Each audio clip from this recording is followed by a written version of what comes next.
Purse, కార్ల purse. మేము అబద్ధం చెప్పాం, నా పర్స్ కారులో ఉంది. కావాలంటే రండి, ఆ లాస్ట్ పెట్టచ్చు. మీరు రండి. ఫోన్ పేలు కూడా తీసుకుంటారా? ఫోన్ పేలు కూడా తీసుకుంటారా? ఫోన్ పే కంటే అసలు మీరు ఏ ఊరు తెలుగు మాట్లాడుతున్నారు? ఏ ఊరు చెప్పండి. ఈ ఊరు అయితే నీకు తెలియదు. 100 பேர் வராங்க உங்களை மாதிரி டெய்லி. நாங்க தெலுங்கு படிக்க மாட்டோமா? Okay okay. మేము చర్చి పాస్ చేస్తాం, మా దగ్గర జోబులు ఏమి ఉండవు అని కార్లో పర్స్ ఫోన్ పే. అంటే మా పెద్దోళ్ళు అందరూ, మాకంటే పెద్దోళ్ళు మీరు అందరూ అక్కలతో సమానం. ఒక్క నిమిషం. మేము ఊరూరు తిరిగి సిగరెట్లు తాగొద్దు, క్యాన్సర్ వస్తుంది, వ్యభిచారం చేయొద్దు, ఎయిడ్స్ వస్తుంది, మందు తాగొద్దు, ఫ్యామిలీ అని పాడైపోతే, హెల్తీగా మంచిగా ఉండండి, దేవుడు నమ్ముకోవడానికి ప్రచారం చెప్తా ఉంటాం. మా దగ్గర డబ్బులు ఎలా వస్తాయి? కాశ్మీర్ నుంచి కన్యాకుమారి దాకా చెప్పుకుంటా వచ్చాం. అందుకే థ్యాంక్ యూ. మిమ్మల్ని అందరినీ దేవుడు దీవించును గాక.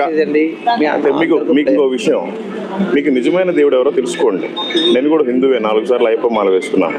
అవి వేసుకున్న 40 days మంచిగా ఉంటాను, తర్వాత సిగరెట్లు అవుతాను, మందు అవుతాను, పాడైపోతాను. దేవుడిని తెలుసుకున్న తర్వాత చాలా ప్రశాంతంగా ఉన్నాను. మా వారిని మీరు కూడా తెలుసుకోండి. సిగరెట్ ఈయన చెప్పారు. సరే, సిగరెట్లు అవి మానేసేయండి. చెప్పు. ఒక నిమిషం. మన దేవుడు చెప్పు. ఒక నిమిషం చెప్పేది. సరే చెప్పేది విను. మీరు కూడా యేసు ప్రభుని తెలుసుకోండి. ఒక నిమిషం.